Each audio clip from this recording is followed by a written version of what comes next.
Les amis, je pense que nous sommes tous plus ou moins d'accord pour dire qu'il s'agit là de la dernière ligne droite du combat entre Luffy et Kaido. Bienvenue à toutes et à tous, je suis Marius, j'espère que vous allez bien. Aujourd'hui, bien évidemment, je vous retrouve pour ma review sur le dernier chapitre de One Piece. Il y a pas mal de choses à dire, évidemment, mais je ne vais pas parler que de cela. Donc, restez bien jusqu'à la fin de la vidéo parce que je vais vous parler du film One Piece Red. Nous avons eu un petit teaser hier soir et je tenais à m'attarder dessus. Donc, restez bien jusqu'à la fin. Avant de parler du chapitre, un mot sur la première page, bien évidemment. Là encore, ça mérite qu'on s'attarde dessus. S'agit là de la suite, bien entendu, des mini-aventures du Germain. Ici, nous avons deux individus qui débarquent à Chocolat Town, la ville de Pudding. Qui sont ces intrus? S'agit-il des hommes de barbe noire, comme certains le pensent? Peut-être bien. Mais regardons bien la dégaine de ces deux personnages.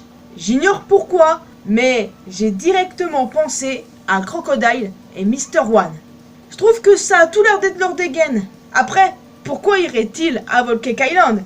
Aucune idée pour ça, je me trompe peut-être. Je suis pas la seule à l'avoir évoqué en soi. Mais bon, c'est directement à eux que j'ai pensé à ce moment-là. À voir la suite en tout cas. Bon, il est temps qu'on parle du chapitre maintenant.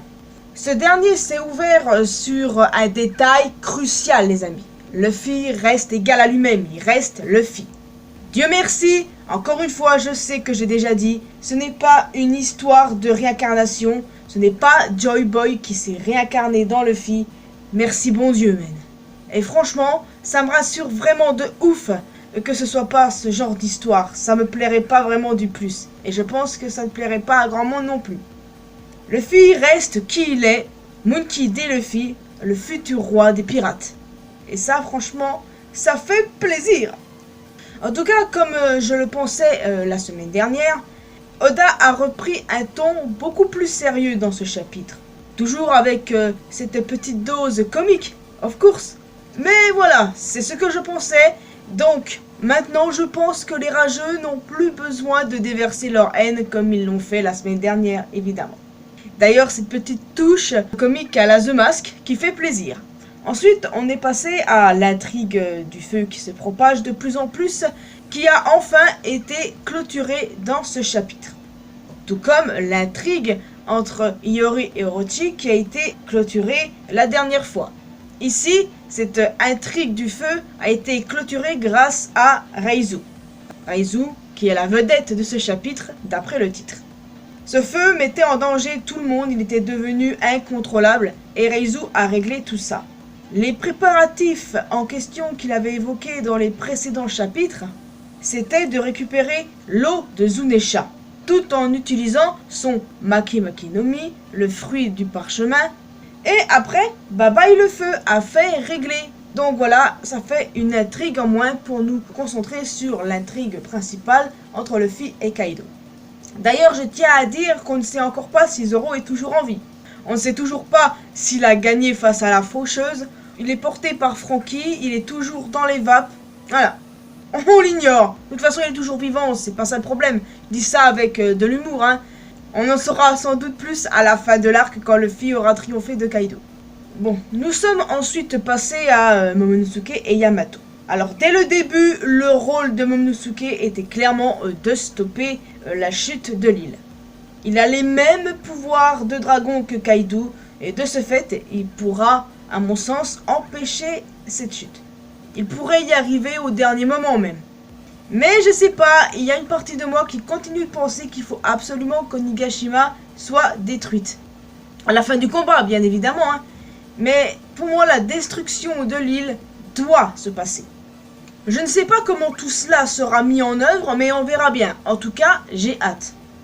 Et vient ensuite la dernière page, les amis, qui est tout simplement incroyable. Nous avons Luffy qui fait face à Kaido avec un éclair à la main. Et clairement, à ce moment-là, j'ai pensé à Zeus. Pas à Zeus, le nuage qui a servi à rien, même pas à éteindre le feu, hein.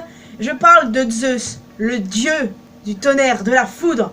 Et vous savez, parfois, les représentations de Zeus avec un éclair à la main, et ben en fait, c'est tout à fait ça, quoi. Et c'est fou en fait parce que je me demande comment est-ce que Luffy a fait ça quoi. Est-ce qu'on aura une explication? J'en sais rien, mais dans tous les cas je trouve ça super cool, c'est incroyable. Là, à ce moment précis, Luffy a absolument tout d'un dieu en fait. Absolument. Et en fait, c'est littéralement Zeus contre Typhoon, les gars. Est-ce que vous connaissez cette histoire, les amis? Moi, je la connaissais, mais c'est en faisant des recherches ici et là que je me suis rendu compte que pas mal de fans avaient comparé cette histoire à ce qui s'est passé entre Luffy et Kaido, du coup. Donc, en gros, Typhoon a des points communs avec Kaido. L'épithète qui est similaire. Kaido aux 100 bêtes, Typhoon aux 100 têtes.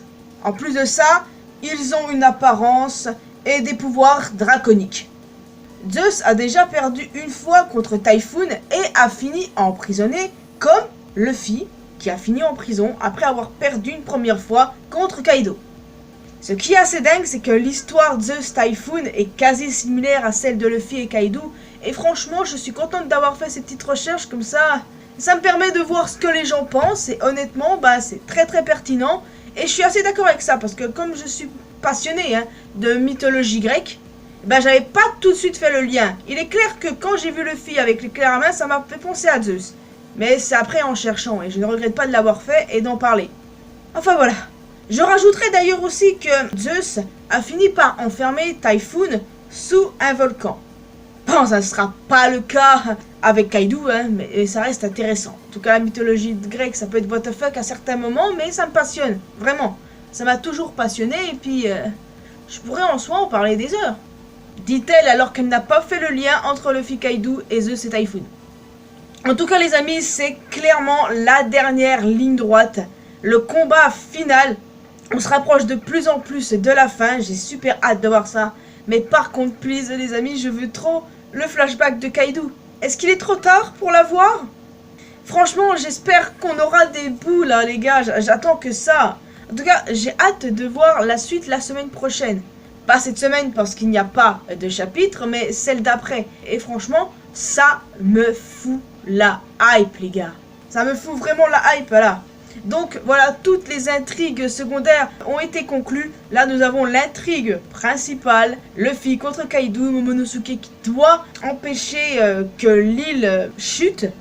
Et voilà, c'est ça qui est ça. Et ça fout la hype pour la suite.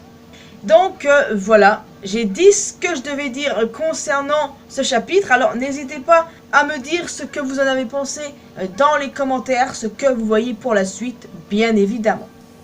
Avant de conclure cette vidéo, je vais bien entendu, comme je l'ai dit au début, dire un mot sur le film One Piece Red.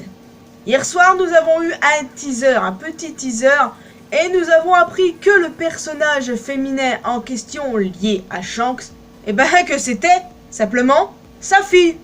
Voilà, il s'agit là de la fille de Shanks, les amis. Quand j'ai appris ça, j'ai été choqué. Vraiment. Makino en PLS, déjà.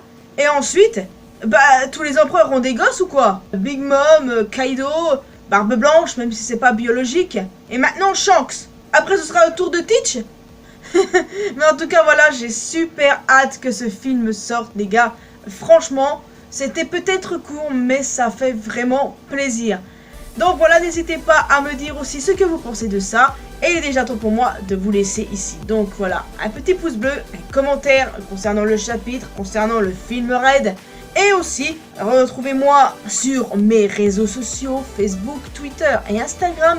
N'hésitez pas à me rejoindre sur Discord, vous êtes les bienvenus. On peut parler de tout et de rien, de ce chapitre, du film Red ou d'autres choses en fonction de ce que vous aimez.